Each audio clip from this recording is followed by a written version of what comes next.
Live from Las Vegas, the entertainment capital of the world, it's the Joe Cortez Show.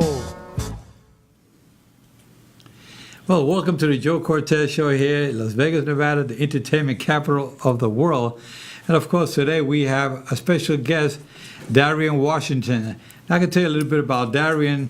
Darien was born and raised in Las Vegas, Nevada, the entertainment capital of the world. Darien has a lot of, he's multi-talented. He has so much going for himself. I was talking to him last week. I said, I got to get you on my show. I'm so impressed with how talented you are. And not only is he a good-looking young man. Oh, thank you. He's single and ready to mingle. Ready to mingle, that's right. And the man is ready to show us, tell us a little bit about himself. We know you're a chef. Yes, sir. And you won a contest this past summer on the Chew. Absolutely, absolutely. And we know you're an artist. So let's tell us a little bit about how did you get started as a chef? Well, honestly, it all started when I was a kid. Just being in the kitchen with both my grandmothers, Joyce Carter and Pearl Ernest. They taught me a lot of essential skills to cook, and I just pretty much took it and ran with it. And then once I got to college, I started cooking for friends and family members and start charging for plates and dinners. And now once I realized that it started paying for my bills, I'm like, hey, you know what? Maybe this is the career path I should attend to, And so then now I'm here. Good. I'm glad you were able to make it on the show with us. I know with your busy schedule that you have. But so tell us now, you won the contest on the Chew. And how did that feel? I mean, were you surprised or were you ready for it? Or you would always say, I have the confidence, I know I can make it? Honestly, I went into the competition with the attitude of just you don't know until you try. So when I won the actual competition, I was shocked. I was very shocked, more so ecstatic of the outcome. I mean, the whole experience of the show was phenomenal. From the judges to meeting awesome people from the crew members. I mean, it was amazing. It was absolutely amazing. Now, you're a young man. Now you're about 20 what? 23. 23 years young. 23. I don't say old because, I hate to say that when you really are a young man. Thank you. Then again, anybody younger than me is young. But you have the talent, and you're a chef. What is your favorite dish? My favorite dish, well, I'm borderline pescatarian. I love fish. More specifically, I love salmon. My favorite dish to create is my own personal recipe. It's a 5-spice salmon, and it has like a sweet, savory taste to it, but it also has a saltiness to it, which balance out the two flavors just fine, Now, do you cook different types of dishes? Oh, absolutely. I like to be I would like to be known as an international chef. I love cooking all types of foods, from African foods to Asian cuisines, and anything in between. Really, I love cooking with culture. How about the Spanish stuff, like arroz con gandules, and that's one of my favorite with pork or chicken. Oh man, I love Hispanic food. Honestly, it's one of the spices. The spices in Hispanic food, I will say, can't compare to any other culture food. Really? I mean, I love it. I mean, it's so unique. Cooking is something that is a lot of viewers out there that love to cook and whatnot. What advice can you give our viewers out there how to get started? Some say, I don't cook. I can't even boil an egg. So you say, this is how you start. How will you walk somebody through, somebody new? Let's say you have a class and you give me classes of how to cook. Say, these are the basic steps. How do you go about it? Well, honestly, it's just all about, first you have to have a passion for cooking, like anything else. If you like cooking, or if you even would like the idea of yourself presenting a dish to family members, I'll say that's step number one. And then step number two is just really just getting in the kitchen and doing it. It's like, cooking is not hard at all. It's just something that you have to do. Yeah, but the recipe, I guess there got to be recipe books and a cooking book, because I will get on it. If they say, Joe, you got to start cooking, I get all these ingredients, I'll start pouring stuff all over the place, and I probably put measurements. So the measurements. So the measurements there you is go, important. Yeah. Measurements. See, this is what I'm talking about. See, you got to teach me. I teach our viewers out there. That's what they want to know. you got the basics. Okay, so you got the measurements. You got to make sure you got the right pots and pans. Absolutely. The right dishes, the right knife. Absolutely. And all that. So walk us through. I'm walking in. I don't know what to do. Do I wear an apron? Do I wear a chef hat? So me personally, I would definitely suggest you wear an apron because cooking can get a little dirty. Okay. So first step would be wearing your apron, and then your next step would probably be getting familiar with your measurements because measurements are key in cooking because if you overdo something, the turnout can be very destructive. I can say. I would say so. I mean, being me, I know it'll be very destructive cooking because I'll make a big mess. I'm good at cleaning up because I like everything clean. But you know, and that's one of the main things I think as a chef, you got to cook and clean up behind yourself. Absolutely. Keep that counter nice and clean and neat because I think if you have a big mess, it talks a little bit about yourself. You're kind of messy. You probably are a messy guy. I would say, man, if he's not messy, I wonder what his house looks like. Absolutely. I wonder what his room looks like. I wonder what his kitchen looks like at home. I like everything clean, guy. My mom was one of those that she was like, everything had to be spotless. I mean, the pots in my house and the stove and all. My mom kept everything so clean. They was just always, and I do the same thing at home. I mean, even even in my shower, when I get through, I gotta have that squeegee to clean. I gotta leave everything absolutely clean and dry. That's my makeup. And absolutely, and I feel like both my grandmothers and my mother taught me well with cleaning up as I go during my whole process of cooking. And plus, you always want to have a clean chef. I mean, if your space is dirty, like you said, it gives a lot of room for you to make speculations about that person. So having a clean area definitely, I mean, it helps, and it also helps with just the organization of things, you know. Yeah, the hygiene of it, keeping everything nice, and because you know, if I'm gonna walk into a kitchen in a restaurant and I see that big mess out there. Oh my God, I'm gonna eat the food I think cook in that dirty old kitchen. I want everything nice. So when my appetite's better, you look at it and you say, wow, this looks nice. When they bring it out to you, knowing that this place got a good A rating because of their cooking, the ethics that they use as far as being a good, clean chef and making it right. Now tell us a little bit more now. You say you started at a young age as cooking. You started learning from your grandparents and whatnot, your grandma. Are you planning on opening up your own establishment one day, restaurant? Oh, absolutely. Hopefully in the near future, I'm looking to open a restaurant, and it would be called the House of Devar. The House of Devar? House of Devar, which is my middle name, Devar being my middle name. Devar. Spelled Devar. And I want it to be an international cuisine, so I don't want it to be solely focused on American cuisine. I want it to be more so just on a global scale of different type of foods. So all around the world foods. Okay, now sometimes you want to get started, but sometimes there's people that say, you know, I like your talent. You're young. You got all the skills. Maybe you get some investors involved to help you get started. Have you ever thought about doing something like that? Definitely need the investors to help me get started with the restaurant. But again, that's later on down the line. But that has been in mind. Investors seeking out investors and things in that nature. Yeah. Now, if somebody have to reach you, where can they reach you on your email? So two things. You can actually reach me on via social media. So if you want to contact me for catering purposes or cooking purposes, you can actually head to my Facebook page, my business Facebook page, which is facebook.com/Delectables by Devar, or you guys can visit me on Instagram, which is Darien Devar. That's spelled DarienDevar. So, yeah. Okay, that's good. Now, we also understand that you also have other talents. Other talents, yes, now, sir. I know that you're a guy that you know you like magic and you like all that stuff. Oh, but man. I mean people go like that with the cars and they say, wow, look at that ace. Then you go like that. All of a sudden it's all. How do you do that? But how did you do that? Yeah, well, it's a little simple. But you know what? I want you to tell us a little bit about you're an artist as well. You like to paint. Oh, absolutely. So art was definitely my first love before cooking. I started very young, very, very, very young. I mean, when I was a young kid, I used to actually charge people like $5 to make a painting. I kid you not. And $5. $5. $5 big bucks. $5 was huge for me back in the day. You know? Back in the day, that was a lot of money. Absolutely. So I started at a young age, and as I gradually got older, I fell more and deeper in love with art, anything creative. And I think that's what's helped me. It helps the creative juices from art, my artistic ability. It helps me in cooking. It absolutely does. But more so, I'm an artist first. You're an artist first now.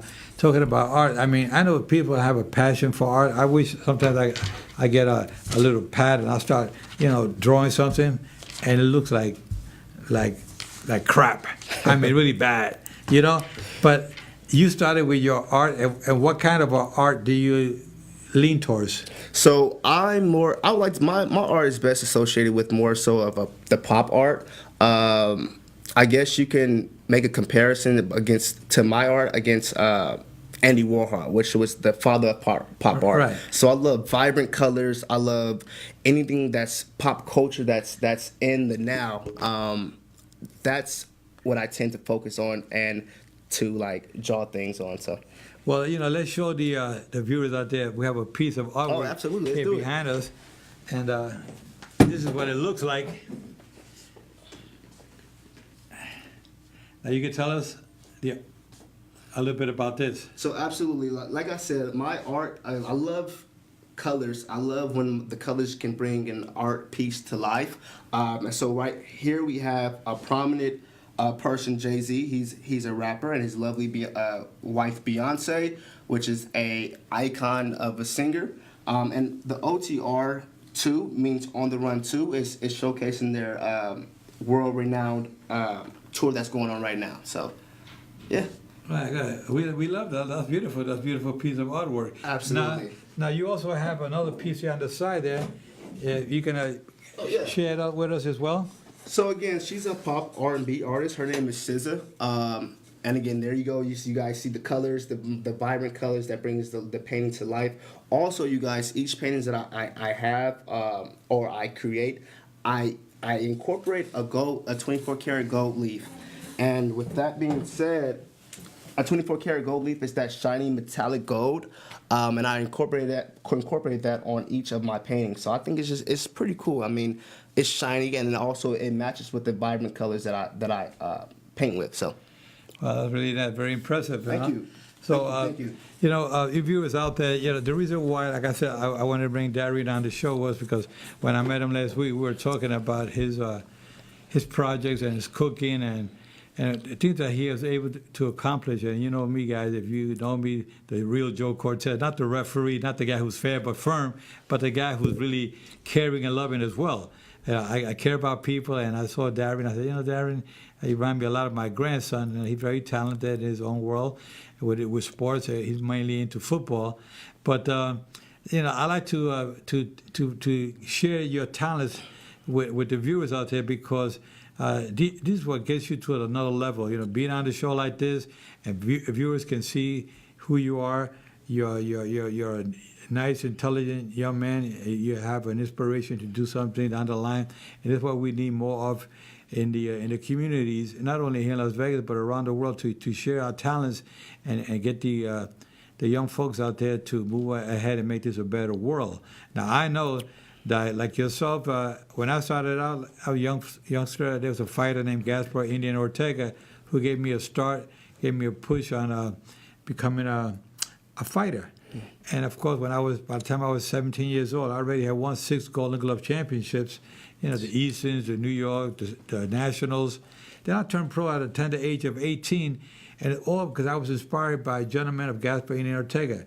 Now I come from a broken home, so it was a little more difficult growing up. But I've got on the right track as a teenager, and got me to be somebody in life. I wanted to be something special, and I said I needed somebody to guide me along the way. And Gaspar Ortega was that inspiration, that fellow who guided me through. And that's why I got you on the show here, because I want to help guide you through your career. Oh man, that is amazing. To make your dreams come true.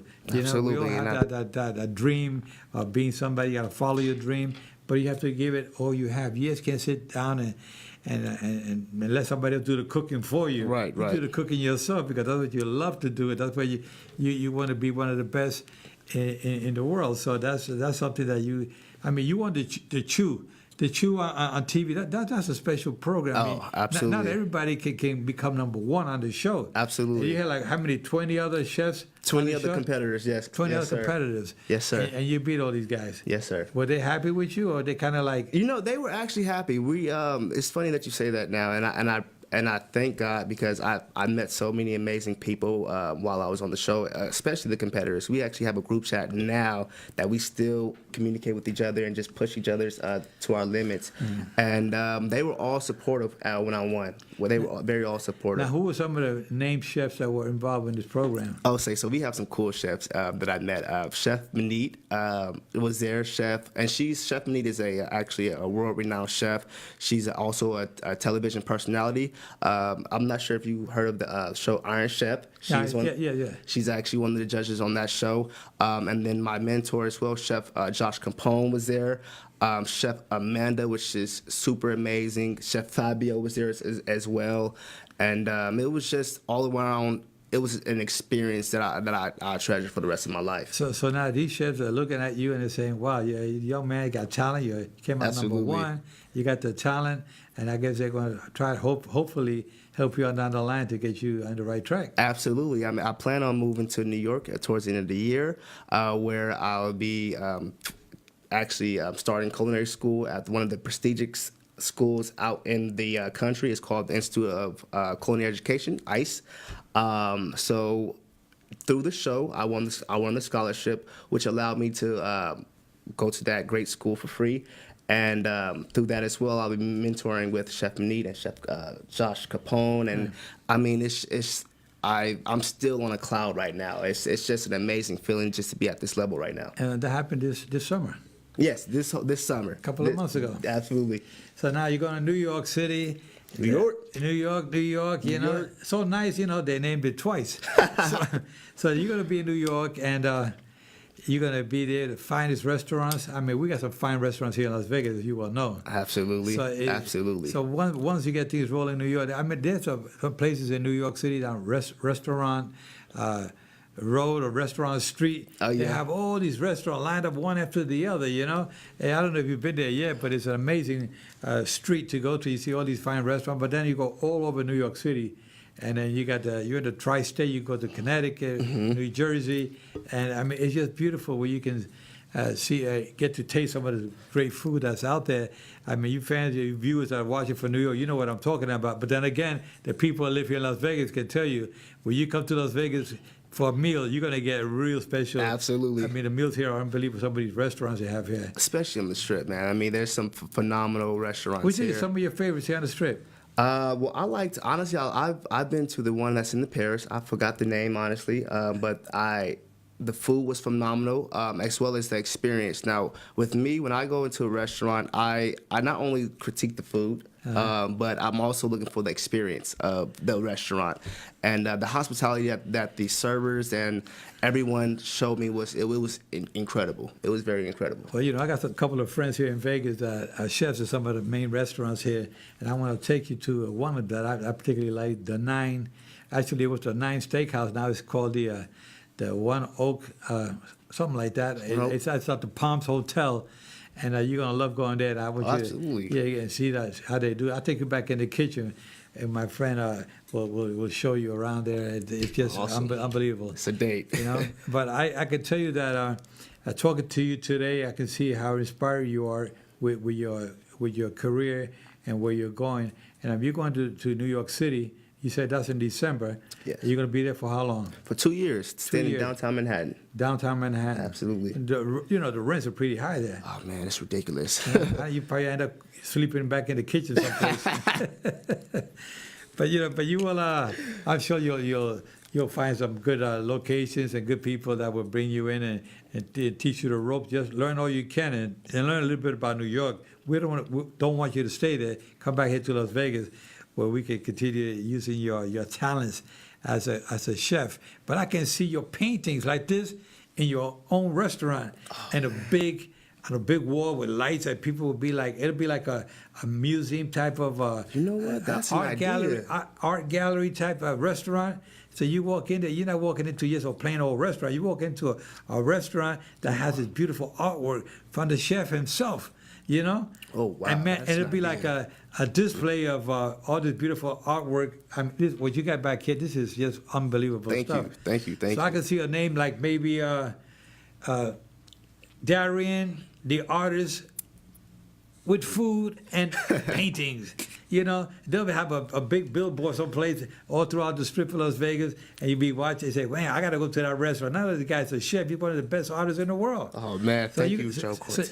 So you're going to have like, wow, you're multi-talented, you're young, you're good-looking. You know what?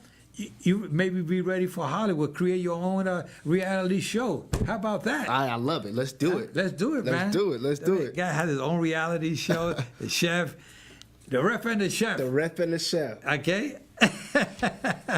There we go. We got to do something. We got to do something for sure. As a matter of fact, we have been discussing something like that. I already got it working. We're working on that, the ref and the chef.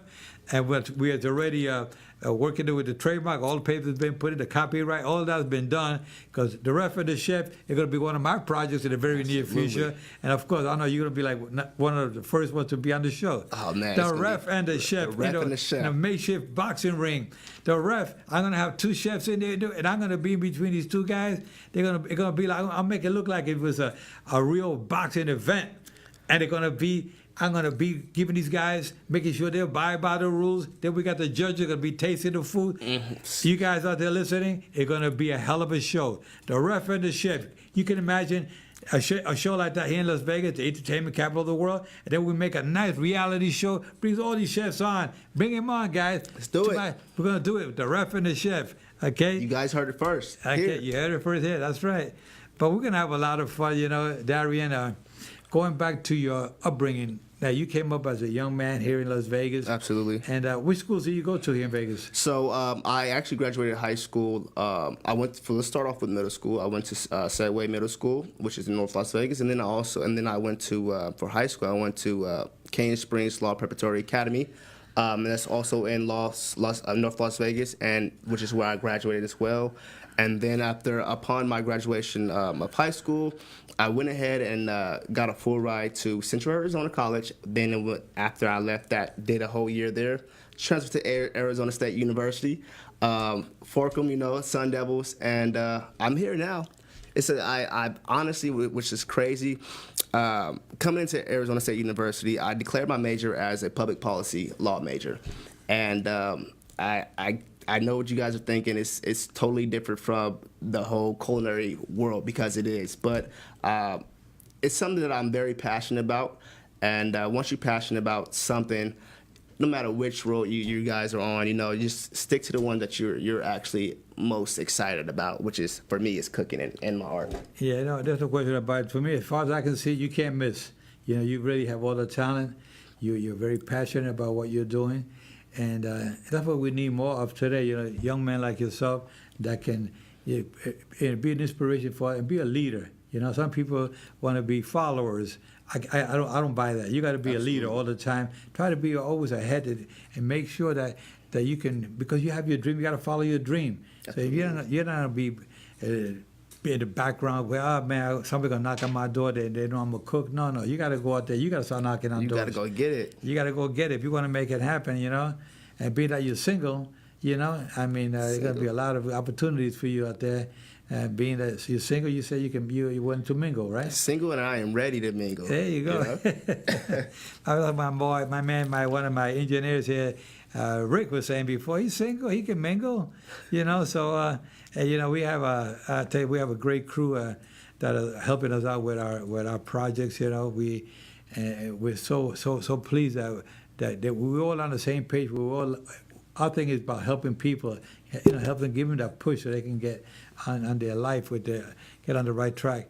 Now, I remember when I was coming up in New York City, I had a lot of dreams, but it was kind of hard. But the only thing I knew was I was being bullied in the neighborhood. I'd be walking down the street, I see 4 or 5 guys coming, and they would start chasing me. And I had to run, because if I didn't run, I know they're going to kick my butt for no reason at all. They're just bullying. It made them feel big, because they were. And one of the things you viewers out there, I can tell you right now, is that when you're out there and you have children or your neighbors, kids that are in trouble, try to help them, encourage them to get involved with some kind of sport. You know, Absolutely. I mean, I got involved with boxing because of Gaspar Ortega, who moved into my neighborhood, and he got me, gave me the start. My brother Mike and I, we became Golden Glove champions. But after I won championship, when I was 16 years of age, winning my first championship in Madison Square Garden, you know, and we carry our boxing gloves outside of our bags when we go to the gym. I'm a product of the Boys Club of New York, so I would walk down the streets, and all the guys that would see me coming now they're the guys that would be kind of like crossing the street, go the other way, because now they see my brother Mike and I coming. Now, and that was it was a reverse, you know. But it's not a good feeling to be bullied, and you got to do something about it. You have other people in the community and neighborhood, you know, to go out and reach out to these kids and tell you can't be doing this to these young folks out there. You can't be bullying these kids. You have a lot of that in school, and that's a trauma. You come Absolutely. home and you're afraid to go to school because you know you're afraid that they're going to beat you up. So a lot of kids are playing hooky. You know, they don't go to school now because they're afraid. Right. And then they leave the house, and the parents go to work, and they make a U-turn. They come back to the house, and now their grades are dropping. And sometimes it's because there's something behind it. You got to find out what's what. We got to stop the bullying. You can't be bullying these kids. And if you want your kids to learn how to have more confidence in themselves, take them to a local gym. Let them karate, let them MMA, boxing, anything. They can learn how to use their hands. This way, they can be more confident and have a better life and grow up like, you know. I still remember those days when I was petrified. Those guys, 3 or 4 or 5 guys walking down the street, and I would take off. I tried to hide behind a car if I saw them coming, and when they passed me, I would look, and they would pass that I could keep on walking. They're being bullied, and it's a trauma you go through. You go to bed and you think, oh my God, when I get in the morning, I got to walk downstairs. I wonder if those guys are going to be downstairs. You know, once you learn how to fight, man, you kick butt. All that fear is gone, man. I don't have 3 or 4 guys with me. I got my 2 fists. Those are my 2 friends. My 2 fists. If the right one don't get you, the left one will. That's the way I look at it. Absolutely. But anyway, Darien, we got our last chapter of this show today. What can you tell our young folks out there to get them on the right track? Honestly, to all my young people out there, I just want to tell you guys just to keep going, man. Follow your dreams, no matter where people push you or, you know, just anything that arises in your lifetime. Just follow your passion, because your passion is definitely going to get you where you want to go. Just stay true to yourself, as well as just be friendly to everybody. I mean, we all are on this earth to live, so just be friendly with everybody. Just put love out in the air. That's all I want to say. Yeah, well, you know, putting love out in the air is. I'm a true believer of that. I believe that if you give to individuals, you've been blessed and you have things going your way, you got to pay it forward. Help people out there. There's a lot of folks out there that would don't want to see you succeed for whatever reason. You know, it's a shame that people think that way. But I'm always trying to help out those that are trying to get somewhere in life. I'm trying to just guide them in the right directions. I'm not perfect. I know I'm not perfect, but if I can help you out some way, I will. There's a lot of individuals out there, friends that I have, family members. I always try to do the right thing for them, because I think that if we continue to do that, it'll be a better world, and you feel better about yourself. You can sleep good at night. I know I sleep good at night knowing that I'm doing the right thing for people that I'm helping to get to go in the right direction. As a fighter, I need confidence. I need somebody to push me. That's my trainer, Johnny Markel. May his soul rest in peace. He was one of my trainers at the Boys Club of New York. Then Gaspar Indian Ortega, the welterweight, world-renowned fighter. And, you know, there's people like that. Just Pat Masher, who was a policeman in New York, who took me under his wing and got me started as a referee in the amateurs back in 1977. He was a guest at a hotel where I was a manager at the El Conquistador Hotel in Puerto Rico. So I got to thank him for planting the seed in my head about becoming a referee. So I like to, pay it forward.